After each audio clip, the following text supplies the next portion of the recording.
រៀនអាននិងសូត្រធម៌តាំងអរហាតាំងអរហាតិគុណសង្ឃយោតាំងពុទ្ធាំងសិរសានមាមេតាញ់ចពុទ្ធាំងអិមេហិសាការេ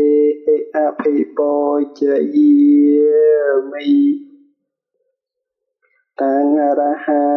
តិគុណសង្ឃយោតាំងពុទ្ធាំងសិរសានមាមេខ្ញុំព្រះករុណាសូមថ្វាយបង្គំនៅព្រះសម្មាសម្ពុទ្ធជាម្ចាស់ព្រះអង្គប្រកបព្រមហើយដោយគុណមានគុណថាអរហង្គជាដើមនោះដោយសិរសាគឺត្បូងតាញ់ចពុទ្ធាំងអិមេហិសការេអភិពោជយាមិខ្ញុំព្រះករុណាសូមបូជាចំពោះនៅព្រះសម្មាសម្ពុទ្ធជាម្ចាស់នោះដោយគ្រឿងសក្ការៈទាំងឡាយមានប្រមាណប៉ុណ្ណេះ